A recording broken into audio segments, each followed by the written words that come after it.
Charging section of salary. पहले एक बार यहां देखेंगे, फिर मैं आपको आपके मॉड्यूल में रीड कराऊंगा, ठीक है क्या। सबसे पहले सैलरी के अंदर, सैलरी हेड के अंदर टैक्स लगने के लिए सबसे इंपॉर्टेंट क्या होना चाहिए, इंप्लॉयर इंप्लॉय रिलेशनशिप होना चाहिए। क्या होना चाहिए बच्चों, इंप्लॉयर इंप्लॉय रिलेशनशिप। अगर इंप्लॉयर इंप्लॉय रिलेशनशिप नहीं है, अगर इंप्लॉयर इंप्लॉय रिलेशनशिप नहीं है तो income under the head salary नहीं आएगा। जैसे अभी अपन ने देखा एमपी एमएलए को सैलरी मिली, एमपी एमएलए को सैलरी, तो क्या वो, उनको जो सैलरी मिल रही है तो वो इंप्लॉयर इंप्लॉय रिलेशनशिप है क्या, नहीं। उनको गवर्नमेंट सैलरी देती है पर वो गवर्नमेंट के एम्प्लॉय नहीं है, वो क्या है, इलेक्टेड पर्सन है। क्या बात समझ में आ रही है। तो वहां पे इंप्लॉयर एम्प्लॉय रिलेशनशिप डिराइव नहीं होता। इसलिए अगर एमपी एमएलए को कोई भी सैलरी मिली तो वो इनकम अंडर द हेड कहां जाती है, आईएफ। वैसे प्राइम मिनिस्टर को सैलरी मिलती है, पता है तुमको, प्राइम मिनिस्टर क्या मिलती है, सैलरी मिलती है। प्राइम मिनिस्टर को सैलरी मिलती है तो उसका कोई एम्प्लॉयर है क्या, वो किसी के एम्प्लॉय है क्या, नहीं। लेकिन फिर भी उनका टैक्स लगता है। वो किस साइड में जाएगा, income from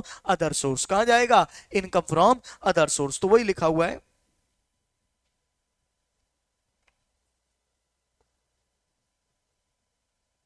income is taxable under salary if there is employer employee relationship, master servant relationship होना चाहिए। Salary is taxable in case of part time job है, employee work with two employers simultaneously. मैं अगर दो जगह पे काम करता हूं, दो एम्प्लॉयर्स, सुबह से दोपहर एक जगह पे काम करता हूं, दूसरा से रात दूसरी जगह पे काम करता हूं, दो एम्प्लॉयर्स के हेड में काम करता हूं, तो क्या ये प्रैक्टिकली पॉसिबल है, हाँ। अल्टीमेट टेस्ट क्या है कि इंप्लॉयर एम्प्लॉय रिलेशनशिप है या नहीं। मैं दो एम्प्लॉयर के अंदर एक साथ काम करूं, कोई दिक्कत की बात नहीं है। मैं पार्ट टाइम काम करूं, वर्क फ्रॉम होम करूं, सब कुछ क्या है, एम्प्लॉयर एम्प्लॉय रिलेशनशिप में आ जाएगा, ठीक है। Salary is taxable on the basis of due or received whichever is earlier.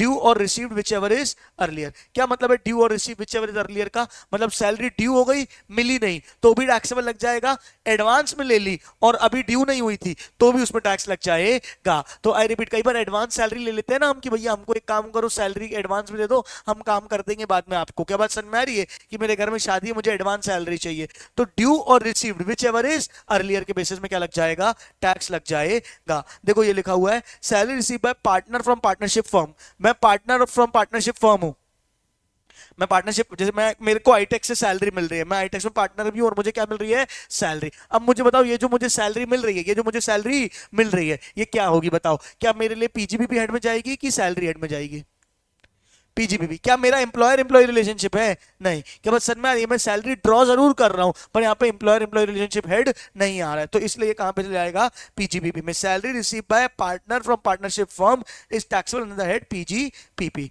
Clear है क्या। और salary receive by MP MLA तो वो कहां जाएगी, income under the head IFOS. इतनी बातें, हाँ या ना फटाफट बोलो।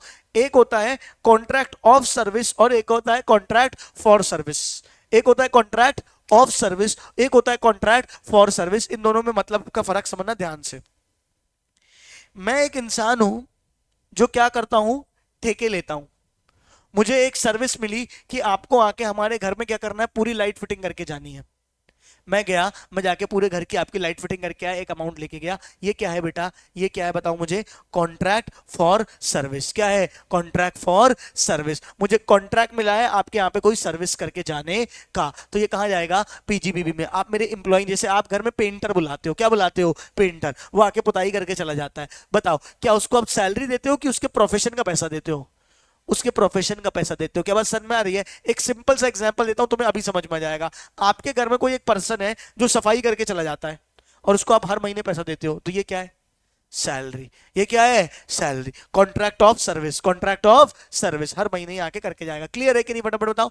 अब लेकिन आपने अर्बन क्लैप जानते हो, अर्बन क्लैप ऑनलाइन आ जाते हैं सफाई करने। आपने अर्बन क्लैब से एक सफाई वाले को बुलाया, उसको पैसे दिए, वो आके सफाई करके चला गया। ये क्या हो गया, कॉन्ट्रैक्ट फॉर सर्विस। क्या हो जाएगा, कॉन्ट्रैक्ट। अगर मैं इंडिपेंडेंट काम कर रहा हूं और आप क्या सर्विस देके जा रहा हूं तो मेरा एम्प्लॉयर एम्प्लॉय रिलेशनशिप नहीं है, वो कॉन्ट्रैक्ट फॉर सर्विस है। कहां जाएगा, पीजीबीबी में। कहां जाएगा, पीजीबीबी में। अगर वो मेरे, मैं आपके एम्प्लॉय बन गया हूं तो वो क्या हो जाएगा, कॉन्ट्रैक्ट ऑफ सर्विस। जैसे नीचे गार्ड अंकल खड़े रहते हैं, जो गार्ड अंकल नीचे खड़े रहते हैं वो हमारे यहाँ के एम्प्लॉय नहीं है।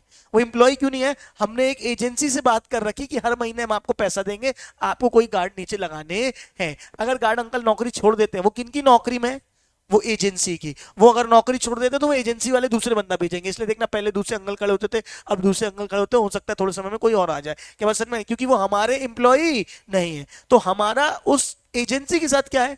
Contract for service. क्या है? Contract for service. और उस एजेंसी के वो एम्प्लॉय हैं तो उनका उनके साथ क्या है? Contract of service. क्या है? Contract of service. कितनों को बात समझ में आई? तो अगर एम्प्लॉयर एम्प्लॉय रिलेशनशिप है, कॉन्ट्रैक्ट ऑफ सर्विस है, तो वो कहां जाएगा? सैलरी में। और अगर कॉन्ट्रैक्ट फॉर सर्विस है तो कहां जाएगा?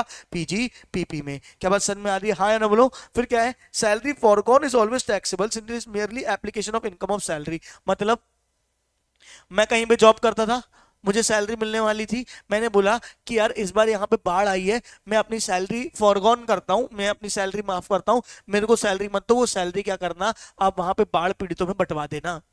मैंने अपनी सैलरी क्या कर दी? फॉरगॉन कर दी। बताओ फिर भी मुझ पर टैक्स लगेगा क्या?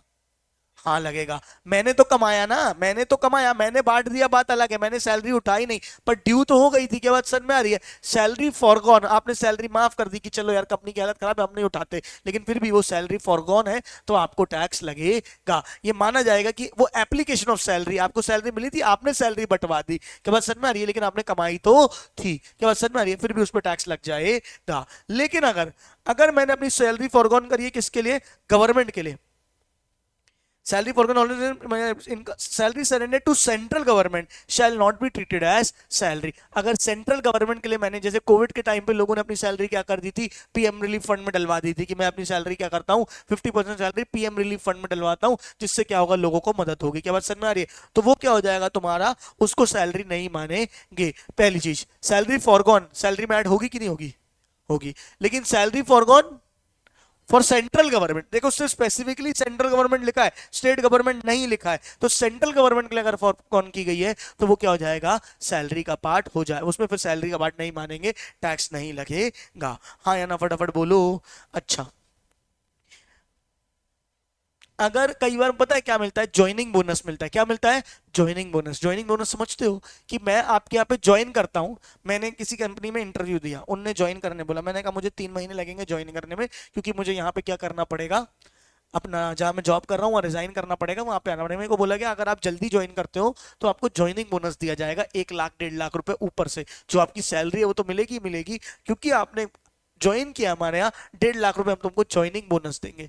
तो वो ज्वाइनिंग बोनस क्या सैलरी का पार्ट माना जाएगा कि नहीं माना जाएगा? खुद से बताओ, माना जाएगा कि नहीं माना जाएगा? मुझे बताओ, वो मुझे क्यों दे रहा है सैलरी ज्वाइनिंग बोनस? क्योंकि वो मेरा एम्प्लॉयर है। क्या कोई मेरा घर का ससुर जी तो है नहीं मेरा जो मेरे को पैसे देगा? क्या बात समझ में आ रही है? तो अल्टीमेटली क्या है? Profit in lieu of salary है, तो उसको भी क्या माना जाएगा? सैलरी में ही माना जाएगा।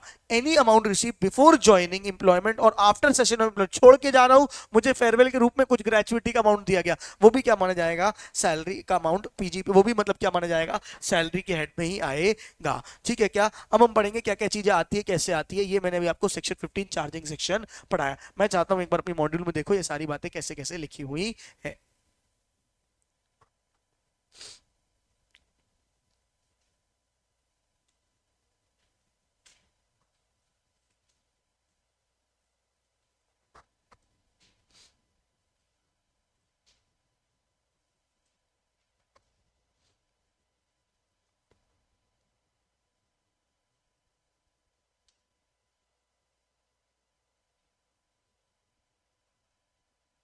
चैप्टर नंबर कौन सा है?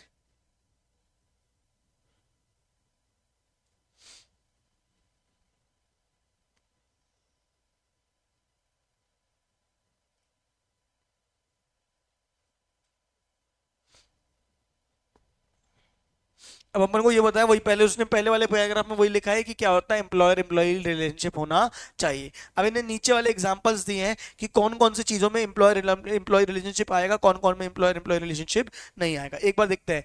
Professor, the professor of university would be receiving income by way of monthly salary from the university which is chargeable tax under the head, but this does not mean that the every item of the income received by the employee from his employer would be taxable under this head।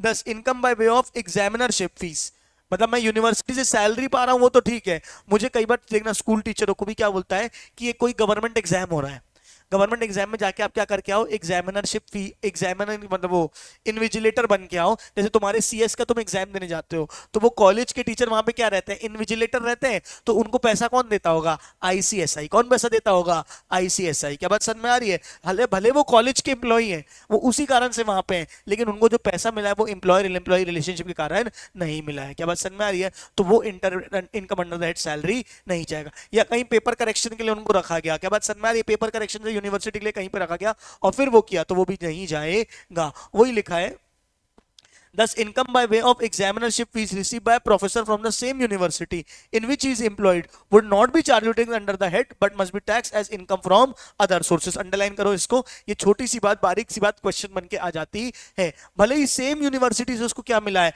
एग्जामिनरशिप fees मिली है, वो income head कहां जाएगा, other sources.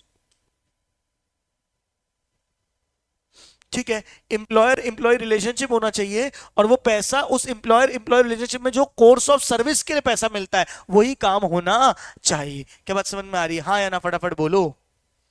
नहीं आई बात समझ में? Director of a company, अच्छा director of A company अगर एग्जीक्यूटिव डायरेक्टर है तो वो एम्प्लॉयर एम्प्लॉय होता है, तो वो आ सकता है। नॉन एग्जीक्यूटिव डायरेक्टर को सिटिंग फीस मिलती है, क्या मिलती है, सिटिंग फीस। तो वो सिटिंग फीस कहां आएगी, सैलरी हेड में नहीं जाएगी। वही लिखा होगा, एक बार इसमें रीड करो डायरेक्टर के अंदर क्या लिखा है पूरा।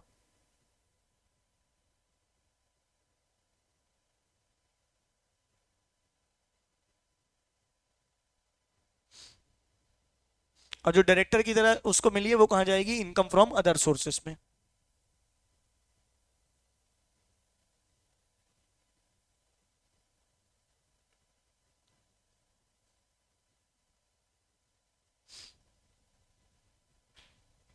पढ़ लिया?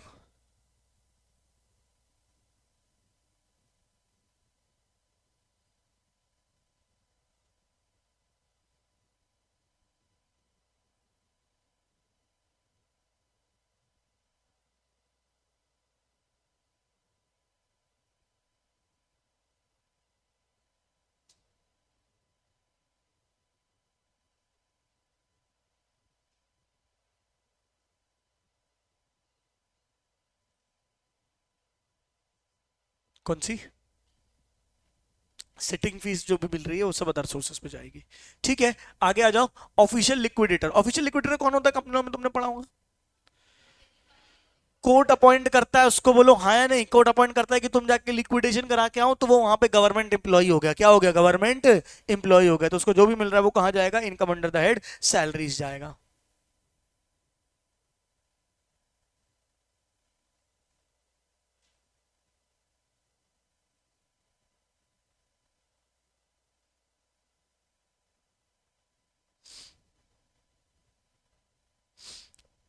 पढ़ लिया ऑफिशियल लिक्विडेटर? आ जाओ अब सुनना ध्यान से। मैंने श्रेयांश को अपने यहाँ मैनेजर रखा, मैंने श्रेयांश को अपने यहाँ क्या रखा, मैनेजर। कई बार मैनेजर को पैसा कितना मिलता पता है, कैसे मिलता पता है, तुम मैनेजर हो, तुम अगर अच्छा काम करोगे, तुम हमको प्रॉफिट कमवा के दोगे, तो हमारे प्रॉफिट का 10% तुमको मिल जाएगा। तो मैंने मैनेजर है ये, ठीक है, मैंने इसको एज ए मैनेजर रखा और मैंने बोला कि प्रॉफिट का 10% तुमको मिल जाएगा अगर तुम ढंग से सब चीजें मैनेज करके, जितना तुम प्रॉफिट कमा के दोगे उसका 10% मिलेगा। अब बताओ इसको जो 10% प्रॉफिट का मिल रहा है वो इनकम अंडर दैट सैलरी जाएगा कि नहीं जाएगा, जाएगा कि नहीं जाएगा? सीधे सीधे प्रॉफिट का 10% मिल रहा है, तब भी कहा जाएगा income under the head salary. क्या तुमको 10% प्रॉफिट मिलने से तुम बिजनेस के पार्टनर हो गए क्या?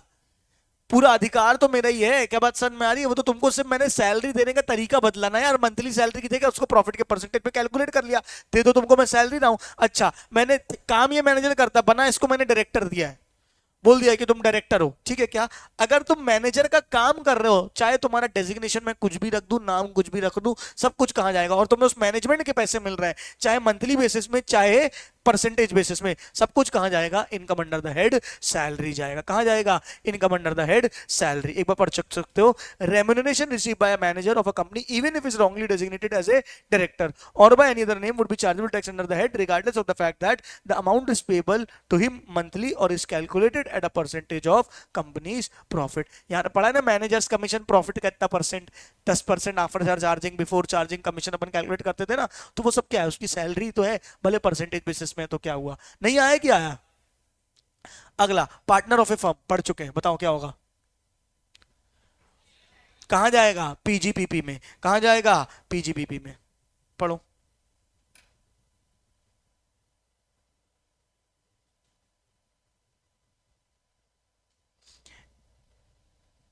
नीचे अगला वाला MP of member of parliament भी रीड कर लेना।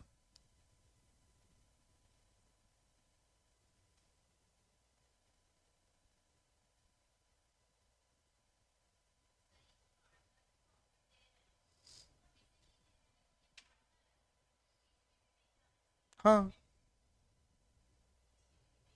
हाँ,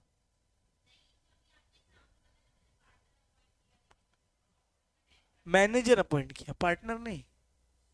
पार्टनर का तो पीजीपी में ही जाएगा, मैनेजर है तो वो कहाँ जाएगा?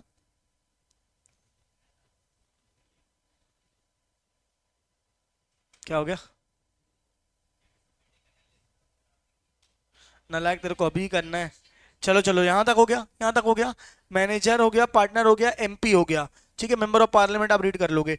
Treasurer of a bank, the income receive by treasurer of bank would be taxable as a salary income if the treasurer is an employee of the bank. If he does not happen to be an employee, the income received by him would be taxable income from other source. For this purpose, the question whether is in a particular case the treasurer is an employee or not has to be decided on the basis of facts and circumstances of each case, having due regard to his powers, responsibility and function. उसके power, responsibility, function देख के तय करना पड़ेगा कि employer employ relationship है कि नहीं। कई बार क्या होता है ना, हम एज एन एजेंट काम करते हैं। हम कई बार कैसे काम करते हैं ना, कॉन्ट्रैक्ट बेसिस में काम करते हैं। हम आएंगे, अपना काम करके चले जाएंगे 4 घंटे में। क्या बात समझ में आ रही है? हम अपने हिसाब से ही काम करेंगे, हमको बीच में टोका टाकी नहीं चाहिए। फिर हम एम्प्लॉय ही नहीं है आपके। क्या बात समझ में आ रही है? हम एडिशनल काम कुछ नहीं करने वाले, हमको ये ठेका दिया गया है, ये कॉन्ट्रैक्ट हम करके आके चले जाएंगे। क्या बात समझ में आ रही है? हाँ या ना, फटाफट बोलो। फिर क्या होगा? पर्सन कैरिंग ऑन प्रोफेशन और अ वोकेशन, मतलब वही है कि अगर कोई प्रोफेशन कर रहे हो तो वो पीजीबीपी में जाएगा। Income drive by person from carrying on a profession or vocation must be tax business income not as salary income because employment is different from profession. ठीक है क्या? सिंगर है, कोई गाना गाता है, गाना गाने वाले को मैंने रखा है कि तुम मेरे यहाँ के गाना गा के जाओ और उसको पैसे दे रहा हूँ, तो वो एम्प्लॉय नहीं हुआ मेरा, वो प्रोफेशन ही कहलाएगा। इनकम फ्रॉम टिप्स, बताओ क्या होगा?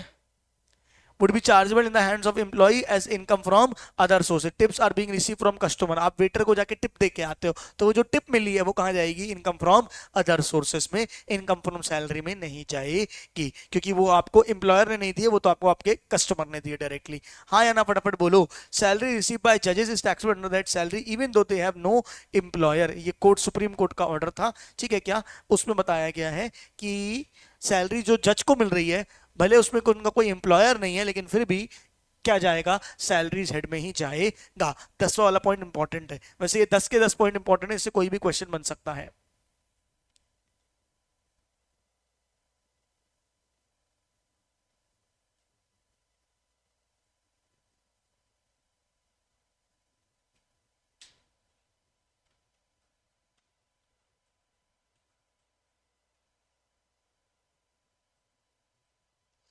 चलो, हो गया क्या?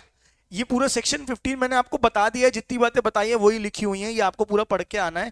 Basis of charge, the charging section, accounting method of the employ not relevant, ये पढ़ के आना। अपन ने पढ़ा ना, due or receive whichever is earlier. Accrual method कर रहे हो चाहे कुछ कर रहा हो, due or receive whichever is earlier. ये प्लेस ऑफ अक्रूवल मैंने नहीं पढ़ाया, पर फिर भी मैं चाहता हूं आप एक बार रीड करके आओ और आप मेरे को कल आके बताओगे। इंपैक्ट ऑफ सेक्शन 115 बीएसी मैं आपको कल बताऊंगा, इसके ऊपर का आपको पढ़ के आना है। चलेगा क्या? कल अपन सैलरी को कंटिन्यू करेंगे 115 बीएससी से, ठीक है क्या?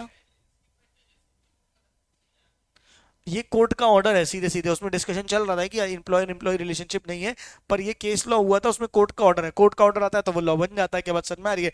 वो डिस्कशन करके दिया गया कि नहीं, इसको सैलरी हेड में ही डालो।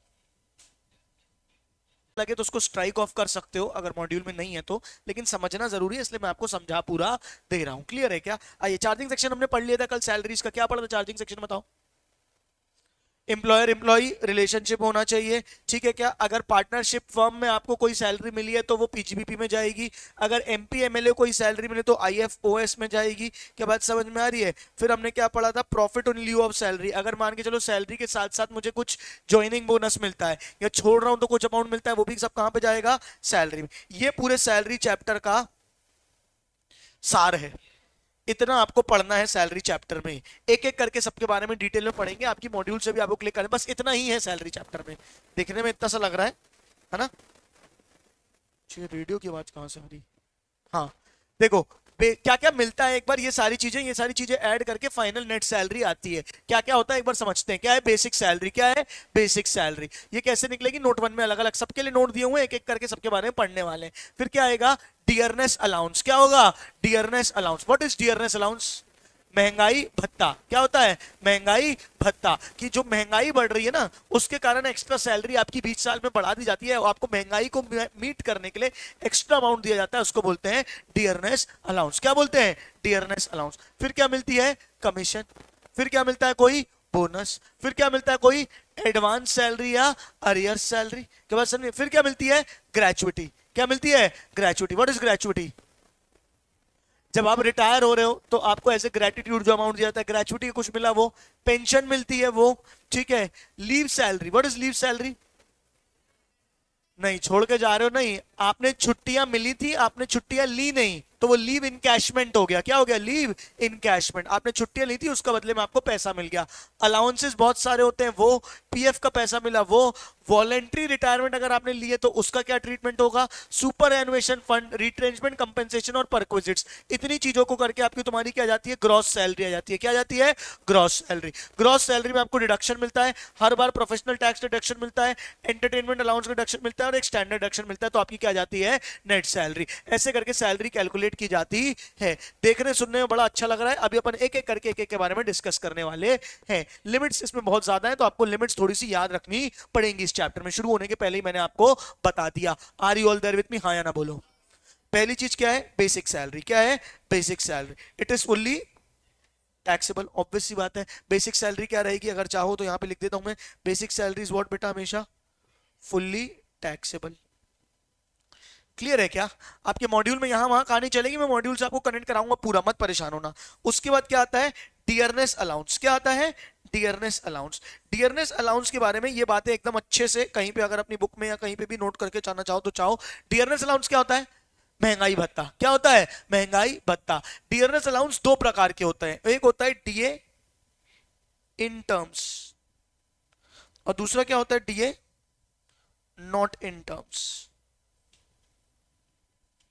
क्या है? क्या एक क्या है? डीए इन टर्म्स और एक क्या है? DA not in terms. एक सेकंड रुकोगे? घर पे फोन कर दूं। ये इन टर्म्स और एक क्या होता है? DA not in terms. क्या होता है डीए इन टर्म्स मतलब? तुम्हें क्या पता होगा, मैं बताऊंगा ना। जो रिटायरमेंट के समय जो पैसा मिलने वाला है वो कैसे मिलता है? आपकी सैलरी के हिसाब से मिलता है। ऐसा नहीं होता ना कि एक आदमी की सैलरी 1 लाख थी, उसको भी रिटायरमेंट में उतना पैसा मिलेगा, और दूसरे की आदमी की सैलरी 20,000 थी, उसको भी रिटायरमेंट में उतना ही पैसा मिलेगा। क्या ऐसा होगा क्या? नहीं। तो आपकी सैलरी के हिसाब से आपको क्या मिलता है? रिटायरमेंट के टाइम पे पैसा मिलता है। सुन रहे हो? अब जब रिटायरमेंट का पैसा कैलकुलेट कर रहे हैं तो आपकी सैलरी देखेंगे। जब आपकी सैलरी देखेंगे तो क्या उस सैलरी में डियरनेस अलाउंस को जोड़ेंगे कि नहीं जोड़ेंगे?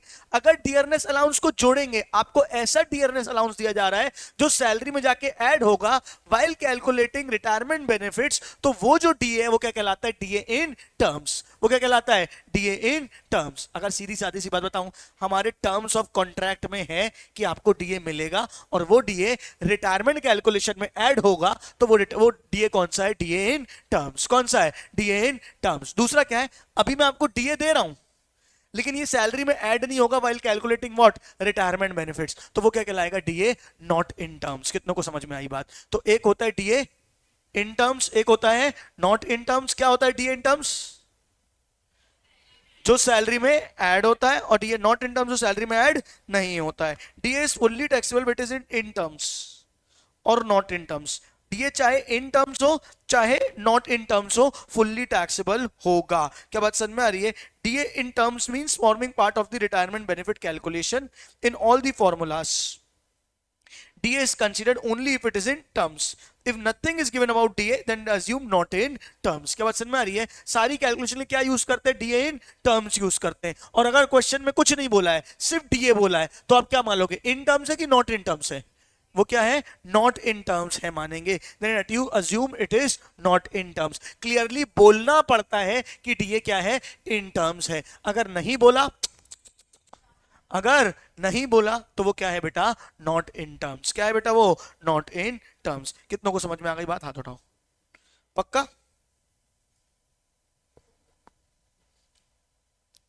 नेक्स्ट क्या होगा? Commission is fully taxable, commission is fully taxable, ठीक है क्या? Whether in term fully taxable whether it is in turnover commission or any other commission. Bonus, it is taxable on receipt basis. Bonus is taxable on receipt basis. अगर bonus declare कर दिया कि दिवाली में आपको bonus देंगे और दिया नहीं तो क्या बोनस, क्या टैक्स लगेगा? नहीं। जब तक बोनस मिल नहीं जाता तब तक उसकी कोई गारंटी नहीं है, इसलिए bonus is taxable on receipt basis. Bonus is taxable on, अगर डिक्लेयर्ड बस है तो उसको इग्नोर करना है, वो कहीं भी ऐड नहीं होगा। Advance salary, arrears of salary अपन बाद में पढ़ेंगे। अभी अपन ने सिर्फ क्या पढ़ा? डीए, ये सबसे पहले पढ़ा basic salary fully taxable, DA भी फुल्ली टैक्सेबल, इन टर्म्स हो या नॉट इन टर्म्स हो। सुन रहे हो? इन टर्म्स हो या नॉट इन टर्म्स हो। क्लियर है क्या? अब इसके बाद क्या होगा? डीए इन टर्म्स और नॉट इन टर्म्स हो गया। फिर क्या पढ़ा हमने? Commission is fully taxable, bonus received basis में टैक्सेबल, बोनस रिसीव्ड बेसिस में टैक्सेबल। क्लियर है क्या? अब एक बार तुमको यहां लेके आता हूं, कहां पे?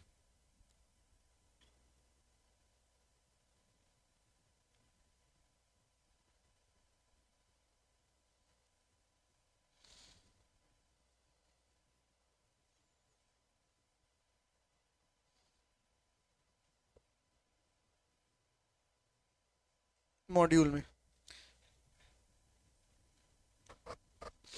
आ जाओ।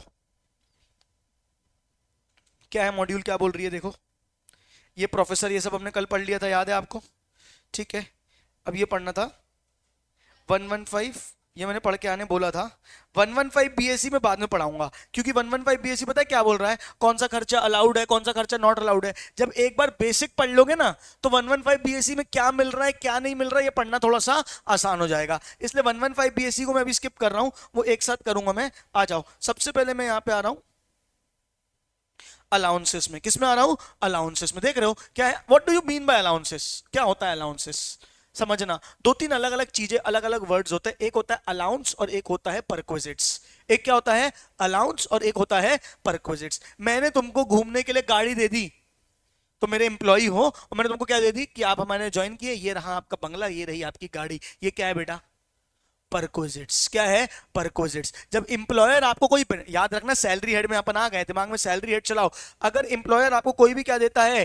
बेनिफिट देता है। कोई भी क्या देता है? बेनिफिट सीधे देता है, ये लो गाड़ी घूमो, ये लो घर रहो, ये सब क्या है? परक्विजिट्स। क्या है? परक्विजिट्स। लेकिन अगर इंप्लॉयर आपको क्या देता है? ट्रैवल अलाउंस देता है, मतलब महीने का 5,000 रुपए तुमको क्या मिलेगा? गाड़ी का खर्चा मिलेगा।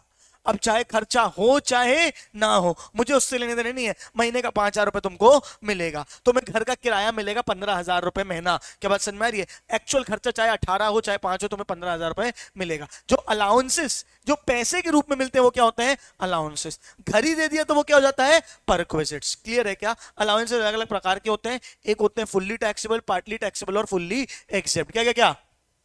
फुल्ली टैक्सेबल, पार्टली टैक्सेबल और फुल्ली एग्जेम्प्ट। ठीक है क्या? ये नाम दिए हुए हैं, किसके अंदर क्या क्या है, पूरी लिस्ट दी हुई है। मैं क्या करूंगा? मैं मॉड्यूल की लिस्ट फॉलो नहीं करूंगा, मैं मॉड्यूल का सीक्वेंस फॉलो नहीं करूंगा, मैं एक इजी सीक्वेंस फॉलो करूंगा। वो इजी सीक्वेंस के बाद पहले नोट से पढ़ाऊंगा, फिर मॉड्यूल से पढ़ाऊंगा और मॉड्यूल में आके मार्क करवा दूंगा। क्या बात समझ में आ रही है? आखिरी में जब पूरा चैप्टर कंप्लीट हो जाएगा तब अपन देखेंगे क्या क्या छूटा और क्या क्या अलग से कवर करना है। हो कि नहीं हो? मेरे साथ फटाफट बोलो, आ जाओ। ठीक है क्या? तो ये फुल्ली टैक्सेबल अलाउंसेस हैं, सारे दिए हुए हैं तुमको।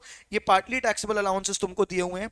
मैं सीधे मेन में, एचआरए एक बहुत इंपॉर्टेंट होता है, ये अपन आगे चल के देखेंगे। अभी मैं तुमको सीधे लेके आ रहा हूं, मॉड्यूल में मार्क करते चलना, ठीक है ना? थोड़ा सा घूम फिर रहेगी लेकिन बहुत ईजी पड़ेगा। आ जाओ ग्रेचुइटी में सीधा। किसकी बात कर रहे हैं अपन? ग्रेचुइटी की। आ जाओ आ जाओ आ जाओ।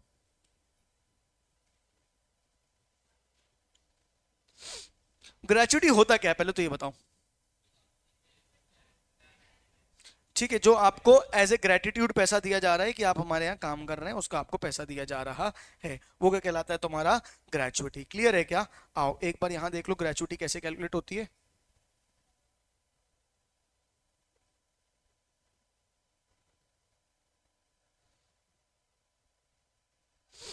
चलो, ग्रेचुइटी सिर्फ रिटायरमेंट के टाइम पे नहीं मिलती है। हो सकता है 5 साल आपने पूरे किए तो आपको ग्रेचुइटी मिले, 7 साल आपने पूरे किए तो आपको ग्रेचुइटी मिले, या आपको रिटायरमेंट के टाइम पे लमसम पैसा मिले। ग्रेचुइटी कभी भी मिल सकती है।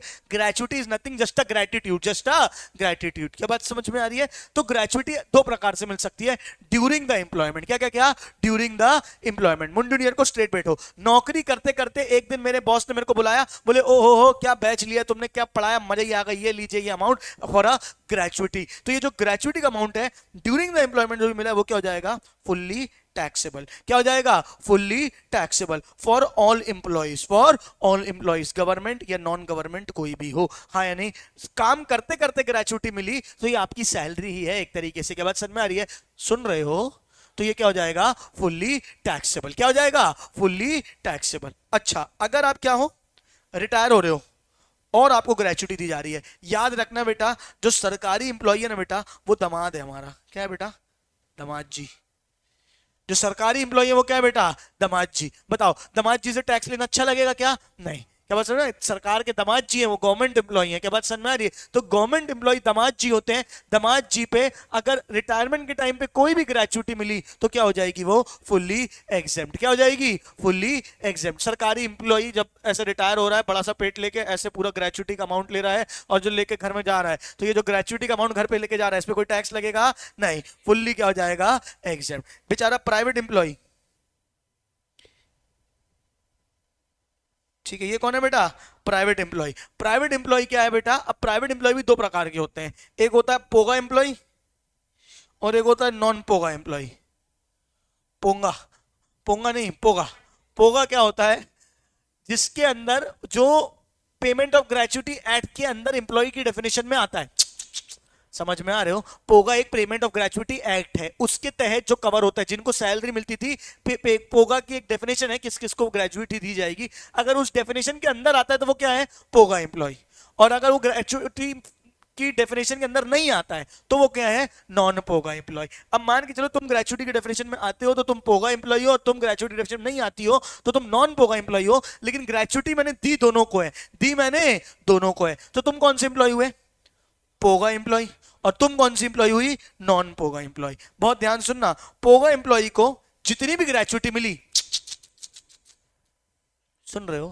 पोगा एम्प्लॉय को जितनी भी ग्रेचुइटी मिली, पोगा एम्प्लॉय तुम हो, ठीक है, तुमको 1 लाख रुपए ग्रेचुइटी मिली तो वो पूरी 1 लाख रुपए जाके सैलरी में ऐड नहीं होगी, कुछ होगी एग्जेम्प्ट और बाकी जाके सैलरी में ऐड होगी। क्या बात समझ में आ रही है? कुछ इसको क्या मिलेगी? एग्जेम्पशन, पार्शियल एग्जेम्पशन मिलेगी। क्या मिलेगी? मैं ठूसा मार देता हूं, क्या मिलेगी? Partial exemption. अब पार्शियल एग्जेम्पशन कितनी मिलेगी? सुनना ध्यान से। 15 to 26 सैलरी, 15/26 यानी कि हाफ मंथ, 4 संडे काट दिए, 26 दिन, 15 दिन की सैलरी, यानी आधे महीने की salary into number of years of completion of service. मतलब इसने मेरे यहां 20 साल काम किया। कितने साल काम किया? 20 साल। तो 20 सालों की आधे महीने की सैलरी। क्या बात समझ में? मान जो तुम्हारी सैलरी थी 10,000 रुपए पर महीना, कितनी थी? 10,000 पर महीना। क्या बात समझ में आ रही है? तो इंटू 15/26, 10,000 रुपए पूरे महीने की थी, 15 दिन की निकाल लेंगे, 10,000 इंटू 15/26, ये तुम्हारी पर मंथ, ये हो गई प्रोपोर्शनेट सैलरी। क्या बात समझ में आ रही है? 15/26 इंटू सैलरी पर मंथ। हो मेरे साथ? अब तुमने काम किया हमारे यहाँ 10 साल 6 महीने। कितने साल? 10 साल 6 महीने। तो मैं क्या कर दूंगा इसको? सीधे सीधे 11 महीने कर दूंगा। क्या कर दूंगा? 11 महीने, सॉरी 11 साल। तो इंटू 11 कर देंगे, इंटू 11 कर देंगे। इतने आपको क्या मिल जाएगा?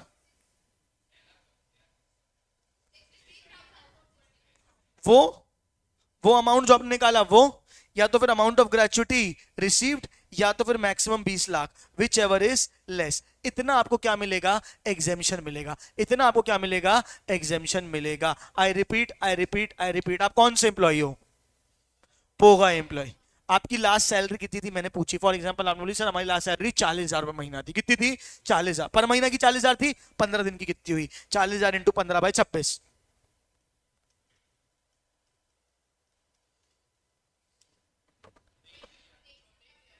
23,000 आ गई तुम्हारी। इंटू तुमने कितने साल काम किया हमारे साथ? 10 साल 8 महीने, तो 11 साल, तो इंटू 11 साल। क्या बात समझ में आ रही है? एक सरल भाषा में बोलूं याद रखने के लिए, हर साल के जितने साल तुमने काम किया है, हर साल की आधे महीने की सैलरी मैं तुमसे ले रहा हूं। तुमने मेरे यहाँ 11 साल काम किया है तो 11 साल की आधे महीने की सैलरी, हर साल की आधे महीने की सैलरी मैं तुमको क्या दे रहा हूं, ग्रेचुइटी की लिमिट में एग्जेम्पशन दे रहा हूं। एग्जेम्पशन मिल ज्यादा सकता है, पर 15/26 into salary per month into number of years, हर साल का आधे महीने की सैलरी आपको क्या मिल रही है, ग्रेचुइटी के रूप में एग्जेम्पशन के लिए एलिजिबल हो रही है। वो अमाउंट या फिर एक्चुअल अमाउंट रिसीव्ड या maximum 20 lakh, which ever is less. कितनों को समझ में आई बात, उठाओ फटाफट। अगर आप क्या हो, नॉन पोगा हो, क्या हो, नॉन पोगा, तो यहां भी आधे महीने की सैलरी है, पर यहां 15/26 लिए कितना कर दिया, 1/2 इंटू सैलरी। यहां पे क्या था, सैलरी पर मंथ, यहां पे क्या है, एवरेज सैलरी पर मंथ, और यहां पे number of years of completion of service वही है, बस यहां पे राउंडिंग ऑफ थी, मतलब कि 10 साल 8 महीने को कितने ले रहे थे, 11 महीने, और यहां पे राउंडिंग ऑफ अलाउड नहीं है, जितने साल हैं उतने ही साल लेंगे। क्या आपको बात समझ में आ रही है? कैलकुलेशन में भी आपको सिखाऊंगा। यहां तक कितनों को समझ में आई बात, फटाफट बताओ। तो अगर आप क्या हो, पोगा एम्प्लॉय हो, क्या हो, कितना मिलेगा, 15/26 into salary per month into number of years of completion of service, कितने साल आपने कंप्लीट किए हैं, 10 साल 8 महीने कंप्लीट किए तो 11 ले रहे हैं, वहां पे 10 साल 8 महीने तो 10 ही साल लेंगे, क्योंकि कंप्लीटेड ईयर कितने हैं, 10, वो 8 महीने को छोड़ देंगे। किसके लिए, नॉन पोगा के लिए। इंपॉर्टेंट बात, यहां पे क्या था, सैलरी पर मंथ, यहां पे क्या था, एवरेज सैलरी पर मंथ, यहां पे 15/26 था और यहां पे कितना था, हाफ था। यहां पे वही भी एक्चुअल अमाउंट या 20 lakh, which ever is less. ये तीन चीजों में विच एवर इज लेस देखेंगे, यहां भी ये तीन चीजों में विच एवर इज लेस लेंगे, बस यहां पे 15/26 कितना ले लेंगे, हाफ सैलरी ले लेंगे। कितनों को समझ में आई ये बात, हाथ उठाओ। पक्का आई है, ठीक है। अब उसने क्या बोला है, सैलरी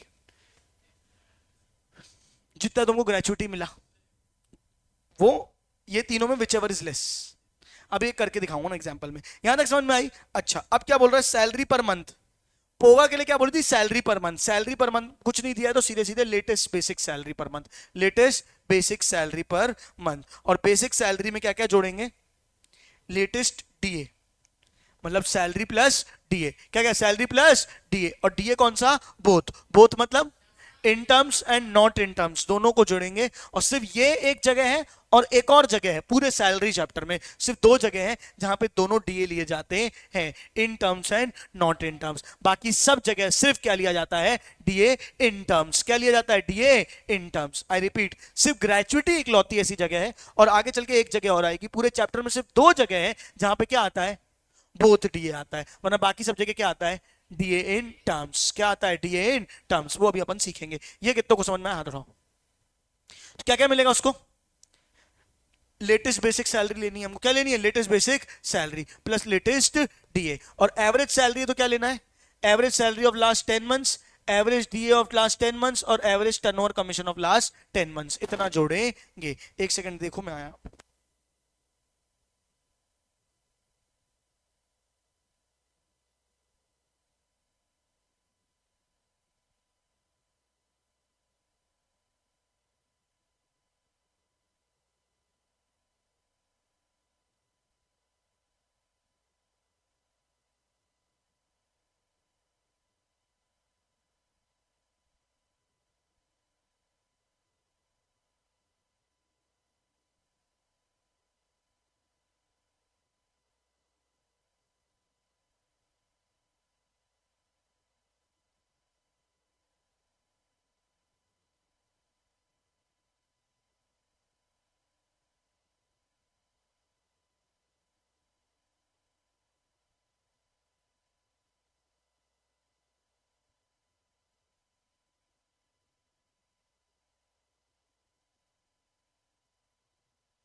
तो क्या क्या है बताओ। तो ऐसे अपन को लेना है, एवरेज सैलरी में क्या लेंगे, average basic salary of last 10 months, average DA in terms of last 10 months, और average turnover commission of last 10 months. ये तीनों अलग अलग जोड़ने की जरूरत नहीं है, सीधे सीधे क्या लोगे, बेसिक डीए इन टर्म्स और कमीशन। क्या क्या, बेसिक डीए इन टर्म्स और कमीशन, तीनों का पिछले 10 महीनों का एवरेज। ठीक है क्या, ये आ जाएगा तुम्हारा ग्रेचुइटी। एक सेकंड, हेलो।